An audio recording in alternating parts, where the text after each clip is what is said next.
Good bye mister Chip chapter number है 15 mister chip का इस्तीफ़ा।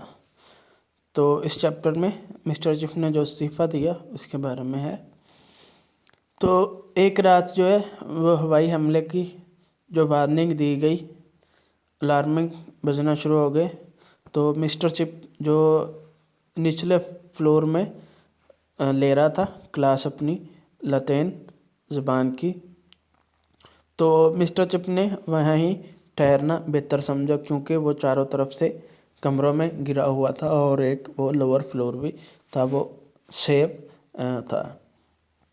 तो जब हर तरफ जो शेलिंग हो रही थी, बमबारी हो रही थी, तो तलबा का जो उस तरह उसने बिज़ी रखा लेसन में और तलबा के साथ, स्टूडेंट के साथ मजाक करता रहा ताकि वो उनकी तवज्जो जंग की तरफ ना जाए, वो खुद को इधर मसरूफ़ रखें तो उनके अंदर जो खौफ वगैरह वो ना पैदा हो। तो मिस्टर चुप जो है वो अपने स्टूडेंट को कहता है, जब ज़ोरदार धमाका हुआ तो वो कहता है कि दे कुड नॉट जज the importance of thing by noise they make. तुम चीज़ों की अहमियत उनकी आवाज़ से नहीं लगा सकते जो आवाज़ वो पैदा करते हैं। तो इस तरह वो जो स्टूडेंट का वो मॉरल हाई किया हुआ था, उनके जहनों से वो खौफ निकाले हुआ था।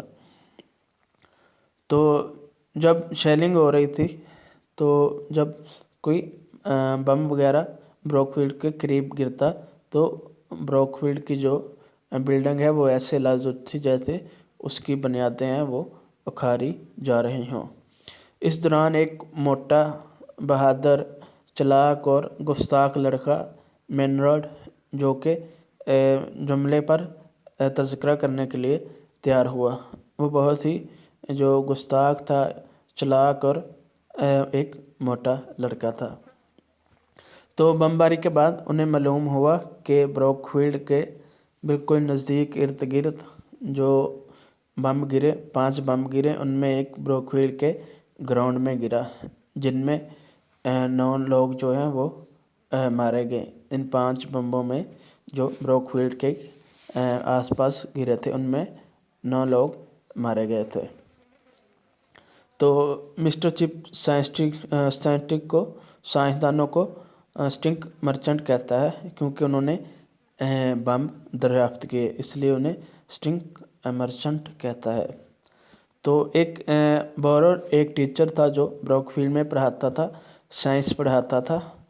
तो वो साइंस पढ़ाता था इसलिए उसका नाम स्टिंक मर्चेंट रख दिया, क्योंकि साइंसदान जो बम बनाते हैं इसलिए उसे छोटे मास्टर का नाम स्टिंक मर्चेंट रख दिया।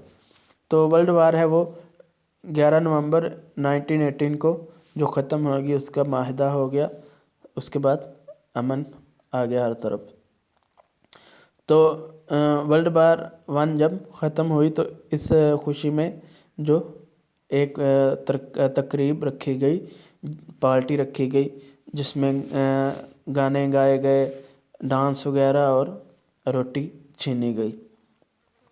तो जब ये शोरगुल हो रहा था, इसी दौरान मिस्टर चिप दरमियान में नमूदार होता है, स्टेज पे आता है।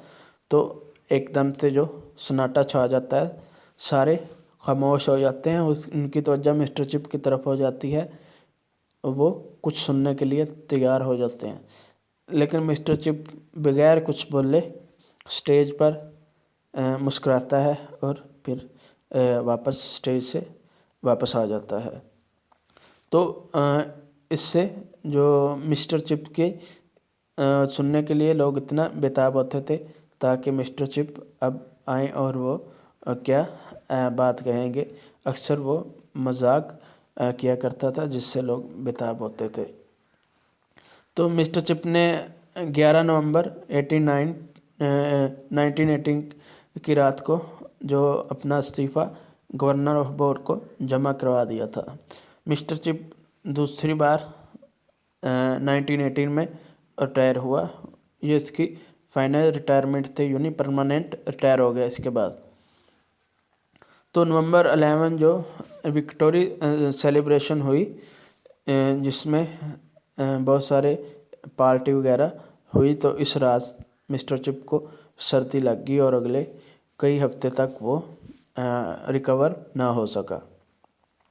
تو وہ اپنی فائنل ریٹائرمنٹ کے بعد جو مسٹر وکٹ کے ہاؤس پر ہی رہنا شروع کیا اس نے، کیونکہ مسٹر وکٹ کا ہاؤس بروک فیلڈ کے پاس ہی تھا۔ وہ بروک فیلڈ سے خود کو علیحدہ نہیں کرنا چاہتا تھا، وہ بروک فیلڈ سے خود کو کنیکٹ ہی رکھنا چاہتا تھا۔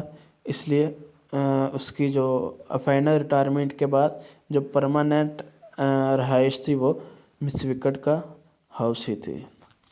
تو اس چیپٹر میں اتنا ہی بیان کیا گیا ہے۔ ملتے ہیں اگلے چیپٹر میں۔ بہت شکریہ۔ ویڈیو اچھی لگی ہو تو لائک ضرور کیجیے گا، اگر کوئی سوال ہو تو کمنٹ میں ضرور پوچھیے گا۔ اپنا خیال رکھیے گا۔ خدا حافظ۔